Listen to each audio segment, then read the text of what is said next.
This is the Benchmade Bugout Vapor. And let me give you my bottom line up front. If you are a Benchmade Bugout enthusiast and you're looking for what seemingly is almost the Benchmade Bugout perfected, then the nearly $400 price tag totally makes sense. If you're looking for a knife that is lightweight, has similar specs, and is a good performer, then this is not going to make sense to you. Okay, so there's other alternatives. I'll give you some, but full disclosure, Benchmade sent this out to me. But if it were my own money, would I buy one? Yes, I would. Matter of fact, I was waiting for the base website to start to stock these because I was actually going to pick one up myself. Then I heard from Benchmade and they were willing to send one out just to feature on the channel. So I appreciate that. But to just kind of put my money where my mouth is, every single Benchmade that you see here, except for the aluminum version that's in burnt brass, they were all bought with my money. So I've spent well over $1,000 on Benchmade Bugouts. I used to have an orange Benchmade mini Bugout, and I gave that away. But I have a lot of them because I like them a lot. But this Benchmade Bugout Vapor makes significant improvements to the OG model. I mean, you just got to, like, objectively, it does have better features. You know, the biggest thing that a lot of people complained about on the OG model was the flex, like the grivery with the liners. There is a little bit of flex that you get whenever you're doing intense tasks because their goal with the Benchmade Bugout was for it to be lightweight. And so when you're trying to get lightweight, sometimes the materials that you choose can have compromises. Another thing with the OG model that a lot of people complained about is the Omega springs. I've never had any fail on me, but these new torque, like the word torque, your torsion springs in the Benchmade Bugout Vapor is modeled after the Benchmade Narrows. And to have the ramp on the actual crossbar, such as the Benchmade Narrows, also on the Benchmade new 710, it is just that much easier to access it. You can tell the difference. You can tell that it's just that much better. It is lighter weight, and the goal with the Bugout has always been a lightweight knife. So you're going to hear complaints of people like, well, for that price tag, I could have got a titanium monster, blah, blah, blah. You could have, but the goal of the Bugout is to not use the most premium materials from the periodic table, because at the end of the day, you cannot get the Benchmade Bugout Vapor to weigh less than the OG Bugout if you use titanium. It's just not, there's just no way to do it. So at the end of the day, is there compromises that you're going to have to do when it comes to pricing? Yeah, you're going to have to let go of that money from your wallet. But if you are a collector of the Bugout, a Benchmade enthusiast, you like the form, fit, and function, you're going to like this knife a lot. That's kind of like my just immediate take. So what do I like about it? It feels lighter. Hey, I'll admit to you guys, I like the Bugout, but it's just something about the trademark grivery that gives the Bugout a cheap feeling. And it doesn't perform cheaply. The S30V does just fine on the OG. It's very lightweight. It's great if you're hiking, if you want just a very lightweight knife that doesn't get in your way and it gets the job done. But it does have a cheap feel to it, and I can't really describe it. They've improved the pocket clip on the new Bugout Vapor. It's just that much better. It's still deep carry, but it just seems to just have these subtle changes that I can notice. They've almost gone with like a one-piece aluminum design, whereas this has standoffs on the original Bugout. I can tell the improvements. Now, right now, MSRP on the OG Bugout is about $200. This one's about $375. Is it worth the $175 additional? Well, just alone, you're getting the Magna Cut blade steel, and they're both stainless steel. They both have decent edge retention, but Magna Cut's even more stainless steel, right? There's a less of a mixture, and this retains an edge retention better, and it has better prevention or rust prevention on the Magna Cut. This is much better suited for dew, using this around water, stuff like that, especially the combination of aluminium mixed with Magna Cut. There's jimping on the new one. Not a big thing that you would notice, but right here on the beginning of the spine of the blade, there's a little bit of jimping, which you don't get on that or any of the like premium versions of the Bugout that they've ever put out before. For me personally, the most premium version of the Bugout that I technically own is the carbon fiber version that has S90V, and this still feels a little bit weighty, right? It feels really premium, but they, you know, the jimping is not there. They going with a backspacer instead of standoffs, and of course, you don't have to worry about the edge as much as the S30V.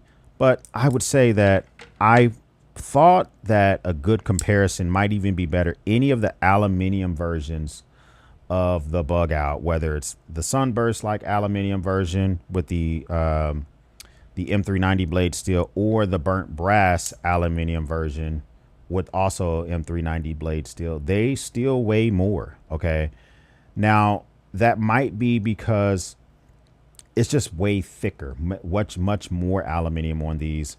You're still getting the linerless design when you use the aluminium versions of the Bugout. But if you're thinking about, should I get an older version, right?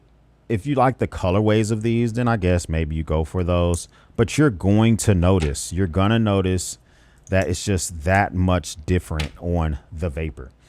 So you may ask yourself, X, I'm not particularly interested in spending that much money. I want the aluminium. I want the lightweight feel. I want the Magna Cut.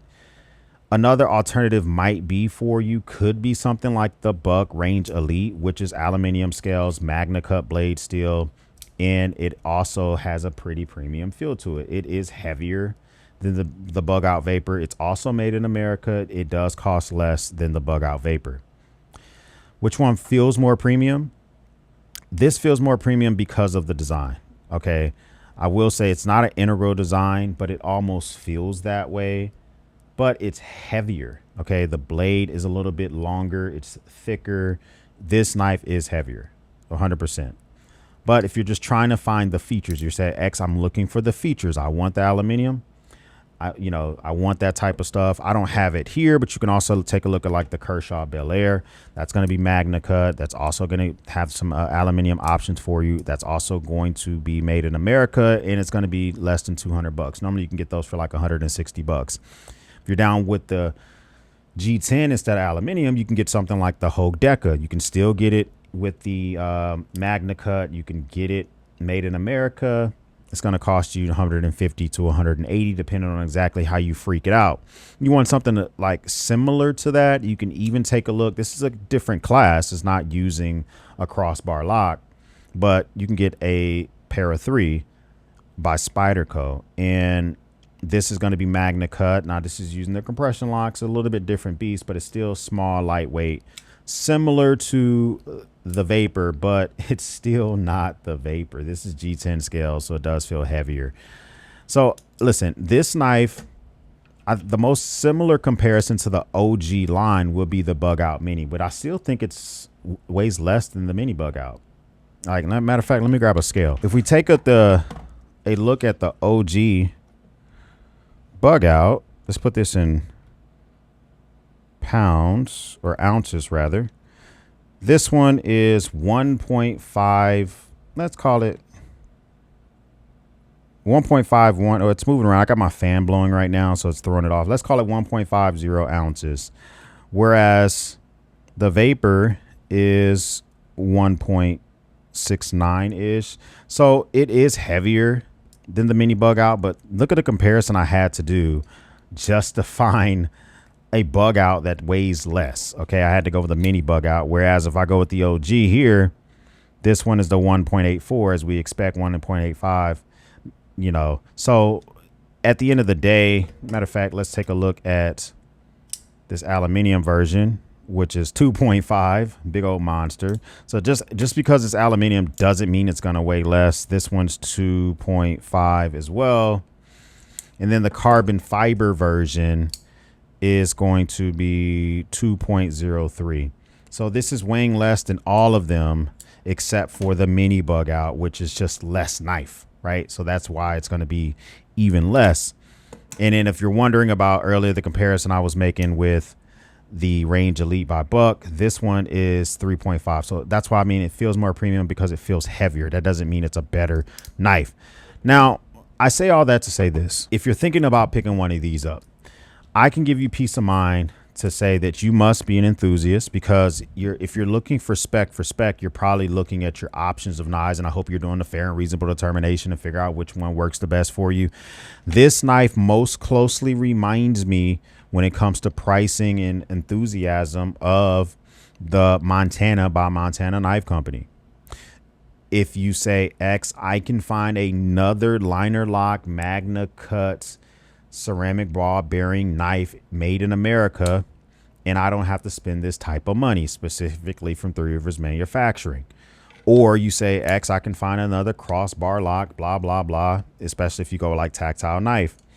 You're getting these knives because you want in on that collector feeling, and you just really like what these things are offering. You're getting the Bugout Vapor. It's the first when it comes to the upgrades and seemingly getting closer to perfection for the Bugouts. You know, nothing I say is completely perfect, because even out the box, even though it's on the ceramic ball bearings, you do have to work it in. Look at that. It's not always the best out the box, and that's just how it is with Bugouts generally. Whereas if I get this Montana knife out the box, this thing is just like smooth no matter what. And I'll give you an example of what a Bugout looks like after you work it after a while. This is kind of like how my knife functions after using it for just tons and tons of time. So it will get better. My point being, do I like the Vapor, the Benchmade Bugout Vapor? Yes. Would I buy one with my own money? Yes.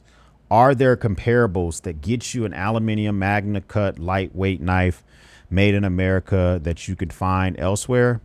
Duh. Yes. That's my take. And I'm a big old fan of this knife. It's going to absolutely join my collection of being a Benchmade sheep, because I am shamelessly one of those without hesitation whatsoever. First time stopping by, hit the subscribe button. I would love to have you part of the battalion. If this is not your first time stopping by, well, thank you once again for watching me run my grape. For everyone else, we'll speak soon.